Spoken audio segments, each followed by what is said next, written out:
God, Lewis fills up that door frame, didn't he? He's a big boy. He's huge. And there ain't a lot that you can get rid of. Very much flat there. I hope he turns out all right. He's such a great kid. Did you have a better feeling coming out of this Saturday than last Saturday? There was still plenty to get cleaned up, but we did do some good things. I thought defensively, by no stretch perfect, but just getting a few takeaways again. They actually did a good job driving the ball at certain times, and then we came up with a takeaway, and that's a big momentum shift. So. I thought the kids, they were 16, 17 practices in, so you could tell they were heavy-legged,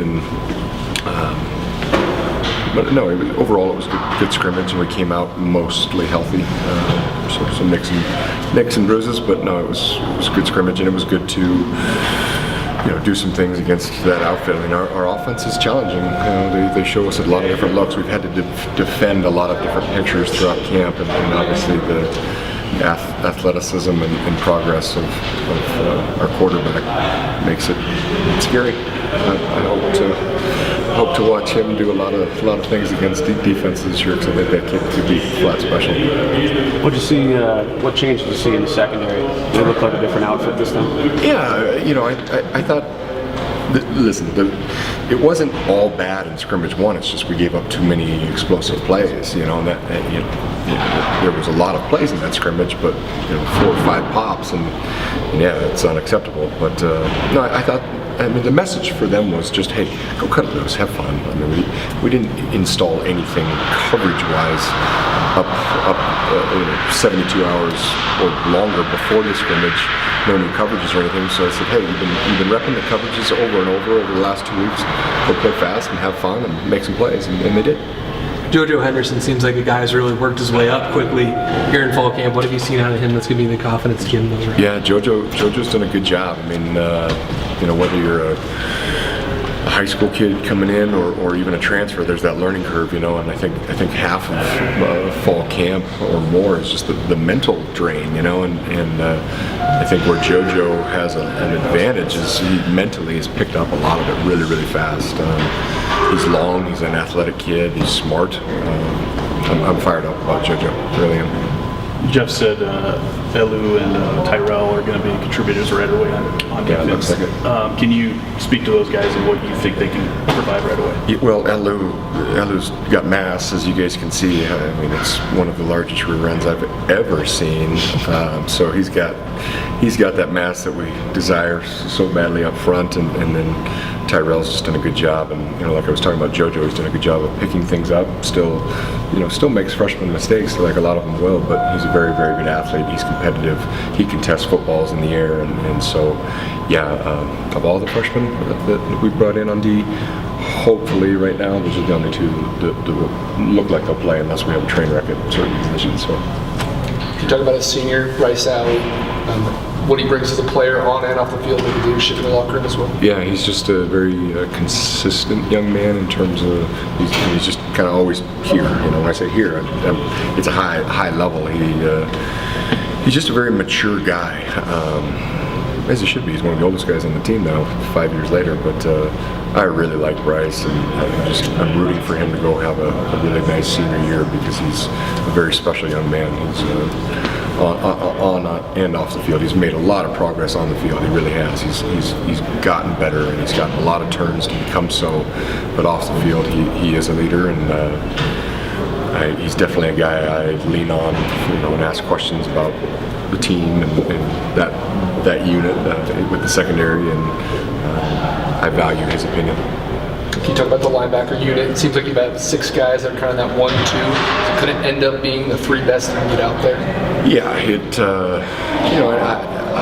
I look at our starters, and I think they have a chance to be pretty darn good. I really do. They had a good camp, productive camp.